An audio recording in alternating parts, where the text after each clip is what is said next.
এখানে গাঁজা চাষ হচ্ছে একটা বিল্ডিংয়ে। এখানে বিল্ডিংয়ে কাজ হচ্ছে, এখানে গাঁজা চাষ হচ্ছে। এই যে দেখেন গাছগুলো দেখবেন আপনারা, ওনারা শোনা মাত্র অ্যাকশনে এসেছেন। এগুলো পরিত্যক্ত অবস্থায় জব্দ হবে, পরিত্যক্ত অবস্থায় জব্দ হবে। তাই না?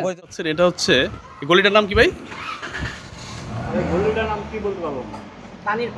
পানির পাম্পের গলি। এটা হচ্ছে এই যে গেট। এখানে আপনার গাঁজা পাওয়া গিয়েছে, গাঁজার গাছ, হ্যাঁ, কিন্তু কোনো মালিক পাওয়া যাচ্ছে না। তারপরও যাত্রাবাড়ি থানা প্রশাসন নিয়ে আমরা দেখতেছি বিষয়টা। আশা করি এটা আমরা ফাইন্ড আউট করব। হ্যাঁ, গাঁজা কারা চাষ করছে, কিছু করা যায় কিনা দেখি, এবং প্রশাসন যথেষ্ট কাজ করছে। সবাই সাথে থাকবেন, দেখবেন। শহরের মতো একটা জায়গায় এখানে গাঁজা চাষ হচ্ছে। কোনো ছোট বিষয়কে ছোট করে দেখার সুযোগ নেই। এই বিরুদ্ধে ব্যবস্থা নিতে হবে, প্রত্যেকটি মানুষকে সজাগ হতে হবে। আমি অলরেডি যাত্রাবাড়ি থানা প্রশাসনকে জানিয়েছি, অলরেডি থানা প্রশাসন এখানে আসছি। আমরা ফাইন্ড আউট করব যে এখানে এরা কারাই গাঁজা চাষ করেছে বা রোপণ করছে, এটা আমরা একটু দেখব। সোনিয়া আদর্শ স্কুল রোড, আদর্শ স্কুল রোড, সেটা হচ্ছে যাত্রাবাড়ি থানার অন্তর্ভুক্ত। এবং আদর্শ স্কুল রোড থেকে ঢুকতে যে জায়গাটি, সেই জায়গাটি অলরেডি গাছ পাওয়া গিয়েছে এবং নিশ্চিত হতে পেরেছি আমরা।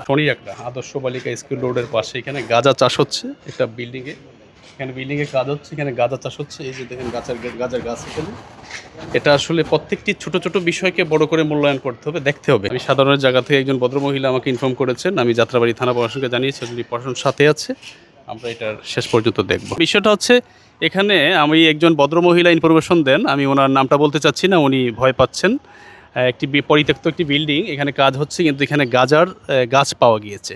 তো এখনও কোনো মালিক পাওয়া যায় নাই, এবং এই বিষয়ে যাত্রাবাড়ি থানা প্রশাসন অনেক কাজ করেছেন। আমি যাত্রাবাড়ি থানাকে ইনফর্ম করি, ওনারা এসেছে। একটু কাছে আসবেন, ওই গাছটার কাছে একটু আসবেন। আপনি যে নিশ্চিত হয়েছেন, আপনারা একটু দেখাবেন আমাদেরকে।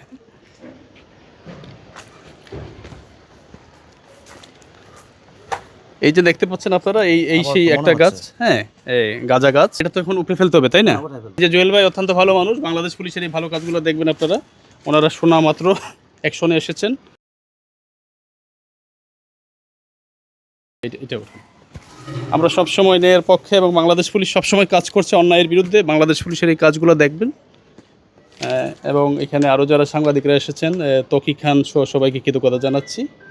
হ্যাঁ, এই যে গাছগুলো এখানে, এগুলো পরিত্যক্ত অবস্থায় জব্দ হবে।